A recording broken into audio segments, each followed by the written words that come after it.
Hello guys, ഇപ്പോൾ സമയം ഇവിടെ 2 മണി കഴിഞ്ഞിട്ടുണ്ട്. ശരിക്കും പറഞ്ഞാൽ നേരത്തെയൊക്കെ നിന്ന റൂം അടിപൊളിയായിരുന്നു. ഞാൻ നേരത്തെ വരുന്നു, ഫുഡ് കഴിക്കുന്നു, ഉണ്ടാക്കി കഴിക്കുന്നു, കിടക്കണു, പുറത്ത് പോകുന്നു, ഇതൊക്കെയായിരുന്നു. പക്ഷേ ഇവിടെ ഒരു സുഖമില്ല. കാരണം എന്താ വെച്ചാൽ ഈ ഏരിയ ഒന്നും എനിക്ക് അത്ര വലിയ പിടുത്തമില്ല. പിന്നെ ഇവിടെ വലിയ ഫ്രണ്ട്സൊന്നും എനിക്കില്ല. റൂമിലാണെങ്കിലും ഞാൻ പറയുന്നത് അവർക്ക് മനസ്സിലാവില്ല, അവർ പറയുന്നത് എനിക്കും മനസ്സിലാവാത്ത കുറേ ആൾക്കാരാണ് റൂമിലുള്ളത്. അപ്പം നമ്മൾ ആക്ഷനിലൂടെ ഞാനെല്ലാം പറയും. പിന്നെ നമ്മൾ തട്ടിമുട്ടി ഇംഗ്ലീഷൊക്കെ പറഞ്ഞ് നിൽക്കും. അങ്ങനെ നിൽക്കുമ്പോൾ എനിക്ക് നല്ല വിശപ്പുണ്ട് ഗൈസ്. അപ്പോൾ പിന്നെ ഞാൻ കണ്ടെത്തിയൊരു വഴി ഇതേ ഉള്ളൂ: പുതപ്പിനകത്ത് കയറുക, കുറച്ച് ചിപ്സ് എടുത്ത് തിന്നുക. പിന്നെ എന്തെങ്കിലും സങ്കടം വരുമ്പോൾ ചെറിയ വിശപ്പിൻ്റെ അസ്കിത ഉള്ളതുകൊണ്ട് ആ വിശപ്പടക്കം ഞാൻ ഇതേ ഉള്ളൂ. ഇനി ഞാൻ ചവയ്ക്കുന്ന സൗണ്ട് കേട്ടിട്ട് ഇതുങ്ങൾ എന്നെ ചവിട്ടി പുറത്താക്കാതിരുന്നാൽ മതി.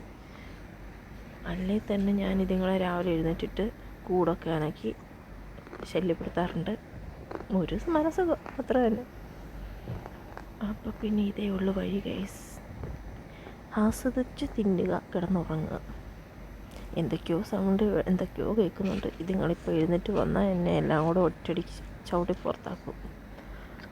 പതുക്കെ സൗണ്ടില്ലാതെ തിന്നുക, അതേ ഉള്ളു വഴി. അപ്പോൾ ഓക്കെ, തീറ്റ കഴിഞ്ഞ് കുളിച്ചിട്ട് കിടന്നുറങ്ങട്ടെ. Bye bye.